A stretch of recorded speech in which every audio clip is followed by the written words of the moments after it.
ఇలాంటి మరెన్నో వీడియోలు చూడడానికి like, share, subscribe and comment. ఈరోజు ఈ వీడియోలో రామానుజాచార్యులు జీవితంలో చిరస్మరణీయంగా నిలిచిన కొన్ని సంఘటనల గురించి, తిరుమల మూల విరాటు ఎవరో నిరూపించిన విషయాల గురించి తెలుసుకుందాము. గురువు గోష్ఠీపూర్ణుల వారి దగ్గర నేర్చుకున్న తిరుమంత్రం ఓం నమో నారాయణాయ ఒకప్పుడు అత్యంత రహస్యం. గురువుగారి కరుణను పొందిన శిష్యులకు మాత్రమే ఈ తిరుమంత్రోపదేశం జరిగేది. అలాంటి మంత్రాన్ని ఊరి వారందరి చేత పలికించాడు అనే విషయాన్ని గత భాగంలో తెలుసుకున్నాము. తమిళ నేలపై శ్రీ పెరంబుదూరు పట్టణంలో ఆసూరి కేశవాచార్యులు కాంతిమతి దంపతులకు లేక కలిగిన సంతానం రామానుజుడు. అక్షరాభ్యాసం నాడు ఓం నమః అన్న మాటకి అర్థం చెప్పేదాకా అక్షరం దిద్దని రామానుజుడు ఏదైనా ఒకసారి చెప్తే చాలు ఇట్టే నేర్చుకునేవాడు. పండితుడైన తండ్రి దగ్గరే తొలి విద్యను అభ్యసించాడు. 16వ ఏట అతనికి తంజమ్మతో వివాహమైంది. కుమారునికి సరియైన గురువును వెతుకుదామనుకుంటుండగానే తండ్రి కన్నుమూశాడు. దాంతో శోకంలో కూరుకుపోయిన కుమారుణ్ణి తల్లి ఓదార్చింది. అనిత్యమైన దేహాన్ని విడిచి పరమపదం చేరిన తండ్రి గురించి బాధపడకూడదని చెప్పడంతో అతనిలో ఆలోచన మొదలైంది. శాస్త్ర విద్యలను ఔపాసన పట్టాలన్న ఆసక్తి పెరిగింది. సంసార పోషణ బాధ్యత తనదేనన్న ధ్యాసే లేని భర్తని పరమాత్మను చేరుకోవడానికి ఎన్నో మార్గాలు ఉండగా ఎందుకింత కఠినమైన వేదాంత విద్యాభ్యాసానికి సిద్ధపడుతున్నారని అడిగింది తంజమ్మ. సమాజంలో వేదాలను వ్యతిరేకించే దుర్మతాలు పెరుగుతున్నాయని, వాటికి సరియైన సమాధానం చెప్పాలంటే తానెంతో నేర్చుకోవాలని, సమ్మతమేమిటో చెప్పాల్సిన బాధ్యత తన మీద ఉందని భార్యకి నచ్చజెప్పాడు. అలా శాస్త్రం చెప్పగల గురువుని వెతుకుతూ కంచికి చేరుకొని యాదవ ప్రకాశం దగ్గర శిష్యుడిగా చేరాడు. మొదట్నుంచి ఏకసంతాగ్రహి అయిన రామానుజుడు త్వరగా విద్యలు నేర్పడమే కాక శాస్త్ర చర్చల్లో గురువుతో విభేదించి సరియైన అర్థం చెప్పి మెప్పించేవాడు. శిష్యుడి ప్రతిభ గురువులో ఈర్ష్యను పెంచింది. అది ఇంతిత్తై అన్నట్టు పెరిగి ఆయన మనసంతా ఆక్రమించడంతో రామానుజుని అడ్డు తొలగించుకోవడానికి కొందరు శిష్యులతో కలిసి కుట్ర పన్నారు. అదృష్టవశాత్తు దాని గురించి ముందే తెలియడంతో మనసు వికలమైన రామానుజుడు గురువుకు చెప్పకుండా అక్కడి నుంచి తిరిగి వచ్చి జరిగినదంతా తల్లికి విన్నవించారు. ఆమె సూచనతో కంచి ఆలయంలో ఆచార్యులైన కాంచీపూర్ణుడిని ఆశ్రయించాడు. ఆయన దగ్గర తత్వజ్ఞానోపదేశం పొందుతూ సందేహాలు తీర్చుకుంటున్నాడు. అప్పటికే విశిష్ట అద్వైతాన్ని సాధన చేస్తున్న వారిలో ప్రముఖులైన యమునాచార్యులకు రామానుజుడి ప్రతిభ గురించి తెలిసింది.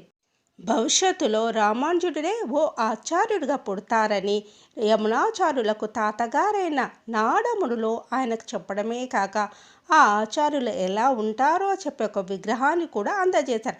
ఆ మూర్తి ఎప్పుడు జీవం పోసుకొని కనిపిస్తుందా అని వేచి ఉన్న యమునాచార్యులు వయసు మీద పడుతున్నా కొద్ది త్వరగా రామానుజుని కలుసుకోవాలనుకున్నారు.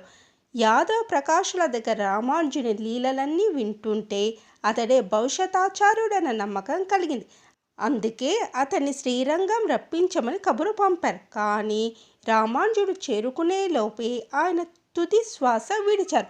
దాంతో రామానుజుడు తాను వైష్ణవ ధర్మానికి కట్టుబడి ఉంటానని అజ్ఞాన మోహాల్లో పడి కొట్టుకుపోయే ప్రజలకు పంచ సంస్కారములు చేయించి వేద పారాయణం చేసే ధర్మనిరతునిగా మారుస్తానని, బ్రహ్మసూత్రాలను అందరికీ అర్థమయ్యేలా శ్రీభాష్యాన్ని రచిస్తానని, వ్యాస పరాశరులు చెప్పిన తత్వత్రయ వైభవాన్ని లోకానికి వెల్లడిస్తానని యమునాచార్యుల పార్థివ దేహం దగ్గర ప్రతిజ్ఞ చేశాడు. అనంతరం 32వ ఏట సన్యాశ్రమం స్వీకరించిన రామానుజుడు గోష్ఠీపూర్ణుల వద్ద తిరుమంత్రసారాన్ని నేర్చుకొని అందరికీ పంచడమే కాదు, పలువురు గురువుల వద్ద ఉపదేశాలు పొంది తన జ్ఞాన తృష్ణను తీర్చుకున్నారు. రామానుజునిగా రామానుజాచార్యుడిగా పీఠాధిపతి అయ్యారు. దాశరథి కురేషులను ప్రధాన శిష్యులుగా చేసుకున్నారు. ఆచార్యులకు ఇచ్చిన మాట ప్రకారము రచనా వ్యాసంగము వైష్ణవ ధర్మ ప్రచారము మొదలుపెట్టారు. శ్రీరంగంలో మఠాన్ని నిర్వహించే బాధ్యత కొందరు శిష్యులకు అప్పగించి కాశ్మీరానికి ప్రయాణమయ్యారు రామానుజులు. అక్కడ బాదరాయణ ఋషి రచించిన బోధాయన వృత్తి అనే గ్రంథాన్ని చదివి దాని ఆధారంగానే శ్రీభాషని రచించారు. దారిలో పలు చోట్ల పండితులతో చర్చలు జరిపారు. ఎక్కడ ఏ చర్చ జరిగినా రామానుజుల వారిదే పైచేయి. పాండిత్యంతో పాటు మూఢత్వము ఉండడమే వారి పరాజయానికి కారణమని భావించిన రామానుజులు తన బోధనలతో వారిని సత్యం వైపు మరలించేవారు. దక్షిణ భారతన ప్రతిపాదితమైన 3 ముఖ్యమైన సిద్ధాంతాలు విశిష్టాద్వైతం ఒకటి, ద్వైతము, అద్వైతము మిగిలిన 2. విశిష్టాద్వైతాన్ని వైష్ణవం అని అంటారు. అది అంతకుముందు నుంచే ఉన్నప్పటికీ రామానుజుని వలనే బహుళ ఖ్యాతి పొందింది. ఆదిశంకరుడు ప్రతిపాదించిన అద్వైత సిద్ధాంతంలో కొన్ని మార్పులు చేసి విశిష్టాద్వైతానికి ఒక రూపం తెచ్చారు రామానుజులు. ఈ సిద్ధాంతం ప్రకారం దేవుడు ఒక్కడే, అతడు సాకారుడు, అతడే నారాయణుడు. లక్ష్మీదేవి నారాయణుడిలో భాగము. ఆ దేవుడు ఒక్కడే స్వతంత్రుడు. జీవి, ప్రకృతి పరతంత్రులు. పరమాత్మ నుంచి ఆత్మ జీవిస్తుంది. జీవాత్మ పరమాత్మ సన్నిధి చేరడమే మోక్షం. ఆ మోక్షానికి సాధనం అచంచలమైన విష్ణు భక్తి. మనస వాచ కర్మన ఆ భగవంతుడు శరణాగతి పొందాలి. రామానుజులు తన జీవితమంతా ఈ సిద్ధాంత ప్రచారానికే వినియోగించారు. పలు ఆలయాల్లో మూర్తులను విష్ణు సంబంధమైనవిగా నిరూపించారు. ఎన్నో ఆలయాలకు సుస్పష్టమైన ఆగమ విధానాలను, పరిపాలనా పద్ధతులను ఏర్పరిచారు. ఆలయ పాలన, పూజా విధానాలు, ఉత్సవ సేవలు వంటివన్నీ ఆయనే రూపొందించారు. ఆలయ నిర్వహణలో అవినీతి రహితంగా వ్యవహరించాలన్నందుకు అర్చకులు ఆయన మీద ద్వేషం పెంచుకున్నారు. హత్యాయత్నాలు చేశారు. ఆలయంలో ప్రాణప్రతిష్ఠ జరిగిన విగ్రహానికి సజీవ చైతన్యమూర్తిగా భావించేవాళ్ళు రామానుజులు. అందుకే భగవంతుడు ఆరోగ్యాన్ని పరిరక్షించే విధంగా మారుతున్న ఋతువులకు తగినట్లుగా తాజా పదార్థాలతో నైవేద్యాలను తయారు చేసి ఆరగింపు చేయాలనేవారు. అది అర్చక వర్గాల్లో విమర్శకు కారణమైంది. స్వామి తింటారా ఏమన్నా అన్నారు. తిననప్పుడు పెట్టడం ఎందుకు, పెడుతున్నప్పుడు సక్రమంగా పెట్టాలని రామానుజుల జవాబు. ఈ విషయంలో కఠినంగా వ్యవహరించినందుకు స్వామివారి తీర్థంలో విషం కలిపి రామానుజులపై హత్యాయత్నం ప్రయత్నం చేశారు. అది తెలిసి స్వామిని తలుచుకొని తాగిన విషం ఆయనను ఏమీ చేయలేకపోయింది. మరోసారి ఆయనకు వేసే భిక్షలో విషం కలిపారు.